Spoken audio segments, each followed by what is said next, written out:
20 hanggang 80 pesos ang kada kilo ng isda sa ilang pamilihan. Kaya sila Laila, time out muna sa pasyalan dahil lumarga naman siya sa palengke para kamustahin ang nagtataasang bentahan ng isda. Laila, anong mga nagmahal na presyo? Anong mga isda dyan ang medyo tumaas-taas na ang kanilang mga price? Laila. Nako, Mami Chiki! Buti pa nga ang isda nagmamahal. Pero eto na nga, mag-rundown muna tayo ng presyo ng mga isda.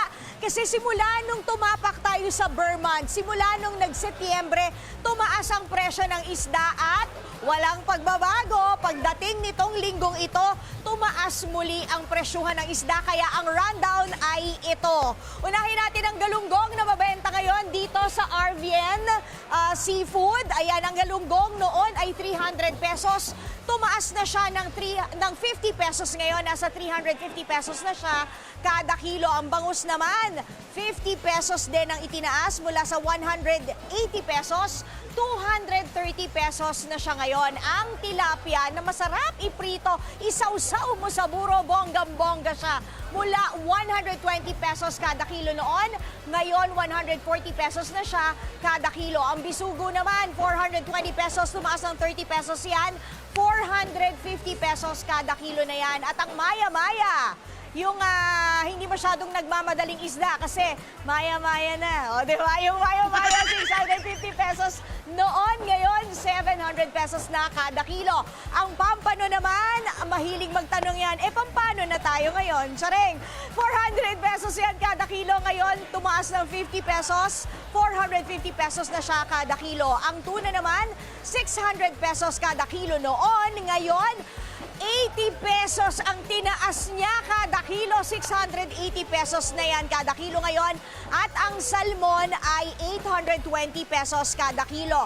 Dito sa ating kakausaping seafood stall, mabenta sa kanila ang galunggong at ang tuna. So yan ang dalawang main character. Kausapin na natin si Sir Chris Embradora. Parehas tayo. Pareho tayo may Dora sa dulo. Chikadora Embradora. O, di ba? Good morning, sir. Hi, good morning. Okay, sir, kwentuhan mo naman kami. Ano sa tingin mo yung dahilan kung bakit tumaas na naman yung presyo ng isda? Dahil ba Burr months na?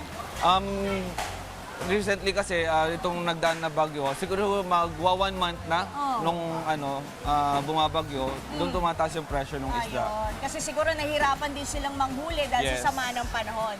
So yun pa rin mainly yung dahilan. Sama ng panahon ang dahilan kung bakit nagtaas ang presyo ng mga isda. Pero sir, ano yung mabenta? Bakit mabenta pa rin hanggang ngayon ang galunggong at ang tuna? Tuna talaga. Yung galunggong natin, mabenta kasi mura. Kaysa doon sa iba nating klase ng isda. So yung tuna naman, bukod sa mura din, masarap kaya mas mabili din po. Oo nga naman. Ano yung hindi mabiling isda at bakit? Maya-maya. Ay, kasi nga mahilig siyang mag-procrastinate. Kasi maya-maya na. Bakit nga mahal? Bukod sa maliit lang yung serving, mahal pa yung presyo. Ayun, kaya hindi masyado. So doon medyo napapaaray ang mga mamimili natin. Naririnig mo ba madalas yun? Aray! Yes. O, diba? Ngayon, so paano yung spending habit ngayon ng mga namimili sa inyo ng isda? Dati 4 kilo, ngayon pira-piraso na lang Ngayon, ba? by portion na, 1/4, kalahati, 3/4. Pero yung 1 kilo, madalang na. Ayun, medyo nagjeta rin ang mga mamimili natin pagdating sa pagbili ng isda. Pero sir, ang mabentang araw nyo dito, iniisip ko, weekend, Saturday, Sunday, pati Friday, tama ba? Yes, weekend po. Pero paano kayo nakakabawi? Kapag online naman, may online. Yun yung maganda sa kanila. Alam mo, Mami Chiki, sobra akong na-amaze doon sa QR code nila na kapag in-scan mo, ang bongga lang kasi talaga, wala yung phone ko, pero ang bongga lang kasi talaga, ito, hindi naman sa pagpapulag, pero natuwa lang talaga ako. Pag skinan nyo tong QR code na to, andun na lahat ng presyuhan ng isda. So doon pa lang, sa parang app nila, makikita nyo na kung magkano yung presyo ng isda by 500 grams. So makakapag-budget na rin kayo. Tapos, Tapos, dini-deliver pa nila. O, kung ayaw nyo mga moy isda, alam nyo na. O, di ba? Pwede kayong magpa-deliver sa kanila at hindi lang basta isda. Tama ba ako, sir? Nako, tinamad ka nang magluto ng isda. Huwag ka mag-alala. Dahil bukod sa linis na yon, meron din silang paluto. Hindi Yes. ba? Yun. So, bonggang-bongga lang talaga. Sir, binenta ko na yung tindahan mo kasi sobra ako na-amaze. Paano po ba nila kayo makokontak? Bukod dito sa bonggang mayaman to, pa-QR code. Yung iba, di ba, pina-plug number, stall number. Ito talaga QR code. Pero paano po namin kayo makokontak? So, mayroon po kaming Facebook page. Search nyo lang po Arbian Seafoods. Tapos, message lang po. Tapos, isasend po namin sa inyo yung link. Tapos, add to cart lang po. Then, check out. Ayun, i-add to cart nyo na. I-add to cart ko na to lahat.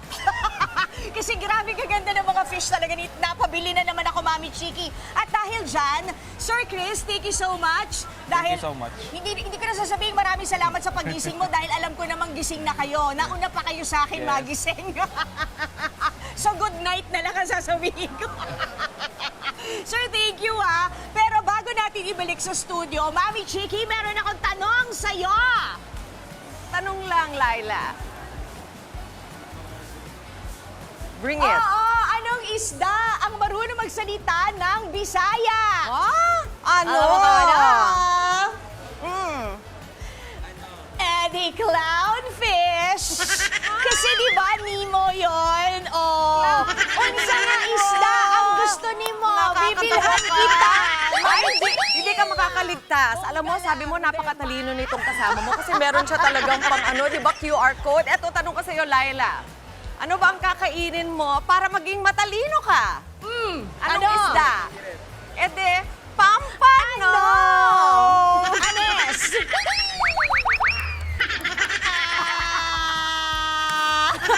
Maraming salamat sa'yo, Laila. Thank you, thank you. Gumagaling ka na, Mami Chiki. Gumagaling ka na.